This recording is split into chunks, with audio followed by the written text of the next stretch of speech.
Good morning students. आज हम कुछ क्वेश्चंस के बारे में बात करते हैं। कुछ क्वेश्चंस करते हैं सॉल्व। देखिए, फर्स्ट क्वेश्चन अपने पास है कि हैलोजन का जो साइज है वह पूरी पीरियोडिक टेबल में सबसे कम क्यों होता है।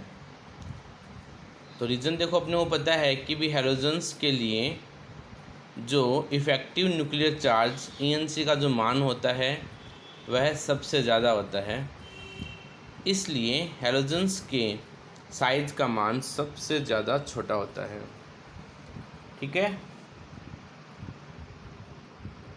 इनमें से इनके साइज के इंक्रीजिंग ऑर्डर में आपको व्यवस्थित करना है, मतलब एटॉमिक साइज जो है उसके इंक्रीजिंग ऑर्डर में। तो उनमें दोनों को अगर व्यवस्थित करते हैं अपन, तो अपने को पता है फाइनेंस के नियम के अनुसार कैटायंस की जो साइज़ होती है, जितना बड़ा कैटायंस होगा उतनी छोटी साइज़ होती है, और एनायंस का जितना एनायन एनायन होगा उसकी उतनी ही बड़ी साइज़ होगी। तो यहाँ O पे -2 का चार्ज है, मतलब O जो है उस पर सबसे ज़्यादा नेगेटिव चार्ज है, और यहाँ Fe पर सबसे बड़ा, इसलिए इसका साइज सबसे छोटा हो गया। और सिंपल Fe का जो एटम है उसकी साइज़ यहाँ सबसे ज़्यादा बड़ी हो जाती है।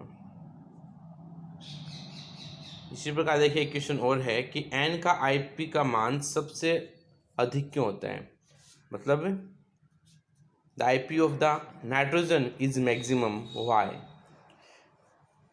अब देखो, ये बात अपने को पता है कि नाइट्रोजन का जो इलेक्ट्रॉनिक कॉन्फ़िगरेशन होता है वह half filled p sub orbitals पाए जाते हैं इसमें, और हाफ फिल्ड p ऑर्बिटल्स होने की वजह से इनकी जो स्टेबिलिटी है वह मैक्सिमम होती है। इसलिए नाइट्रोजन से इलेक्ट्रॉन को निकालने के लिए मोर एनर्जी रिक्वायर्ड हो जाती है। ठीक है ना। तो नाइट्रोजन जो है उसके लिए मोर एनर्जी चाहिए, इसलिए नाइट्रोजन के IP का मान अधिक होता है। पूरी पीरियोडिक टेबल में किस पे IP का मान सबसे कम होता है। तो देखो, पूरी पीरियोडिक टेबल में हीलियम का साइज जो है वो सबसे छोटा होता है। ठीक है, इसलिए इसके IP का मान क्या हो जाता है, सबसे ज़्यादा, क्योंकि इसके पास में full field electronic configuration 1s2 पाया जाता है। अपने पास एग्जांपल है, देखो, magnesium, aluminium, phosphorus, sulphur, chlorine और नियोन। इनको इनके IP के बढ़ते हुए क्रम में व्यवस्थित करना है। तो सबसे छोटा होगा एल्यूमिनियम। एल्यूमिनियम के पास Mg आएगा। हालांकि आप सोच रहे होंगे Mg पहले आना चाहिए। Mg के पास में 3s2 का फुल फील्ड कॉन्फ़िगरेशन है, इसलिए Mg का IP एल्यूमिनियम का IP से ज़्यादा हो जाता है। इसी प्रकार सल्फर हो गया, फास्फोरस, क्लोरीन, नियोन। यहाँ फास्फोरस का जो IP होगा वह Cl से ज़्यादा हो जाता है। यहाँ इसने गलत कर रखा है, क्योंकि फास्फोरस के पास में हाफ फील्ड इलेक्ट्रॉनिक कॉन्फ़िगरेशन है जो Cl के पास में नहीं होता है। ठीक है, इसलिए इनके IP के जो मान होते हैं वह ज़्यादा हो जाते हैं। नेक्स्ट है, इनको IP के घटते हुए क्रम में व्यवस्थित करना आपको। कार्बन, नाइट्रोजन, ऑक्सीजन और फ्लोरीन। तो सबसे ज़्यादा जो IP होगा वह होगा नाइट्रोजन का। नाइट्रोजन के बाद नंबर आएगा फ्लोरीन का, फिर ऑक्सीजन का और फिर कार्बन का। ठीक है, इसको भी आप सही करें ना, क्योंकि नाइट्रोजन के पास में हाफ फील्ड इलेक्ट्रॉनिक कॉन्फ़िगरेशन है, इस वजह से इसके IP के मान फ्लोरीन के IP के मान से भी ज़्यादा। नहीं, सही है, क्योंकि नाइट्रोजन फ्लोरीन बाद में हो गया। इसको आपको एक्शन करना, ऊपर वाला भी ऑर्डर सही है और नीचे वाला ऑर्डर भी सही है, क्योंकि ये एक इलेक्ट्रॉन दूर हो गया ना, इस वजह से। Mg+2 ऑक्सीडेशन स्टेट शो करता है, +1 नहीं। तो ये सीधी सी बात है कि Mg+2 देने का मतलब 2 इलेक्ट्रॉन देने पर ही नोबल गैस कॉन्फ़िगरेशन प्राप्त कर लेता है, और केवल 1 इलेक्ट्रॉन को देने से नोबल गैस कॉन्फ़िगरेशन इसमें प्राप्त नहीं होता है। ये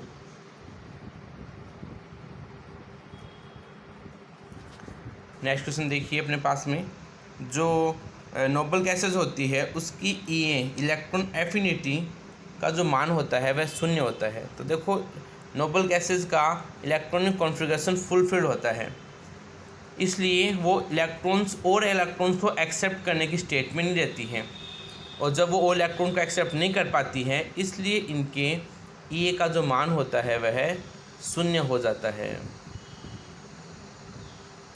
नाइट्रोजन की इलेक्ट्रॉन डेंसिटी जो है एफिनिटी का मान कार्बन से कम होता है। नाइट्रोजन के पास हाफ फील्ड होता है, इसलिए इलेक्ट्रॉन ग्रहण करने की क्षमता कम होती है, इसलिए का जो मान है वह कार्बन से कम हो जाता है। मतलब हाफ फील्ड होने से Ip का मान तो बढ़ जाता है, लेकिन हाफ फील्ड के होने से इलेक्ट्रॉन एफिनिटी जो है मतलब इलेक्ट्रॉन बंधुता जो है इसके मान में कमी आ जाती है। ठीक है, इनको इनके इलेक्ट्रॉन एफिनिटी के बढ़ते हुए क्रम में व्यवस्थित करना है आपको। क्लोरीन NaFClBr, तो ClFbr और N इसका सही ऑर्डर आ जाता है।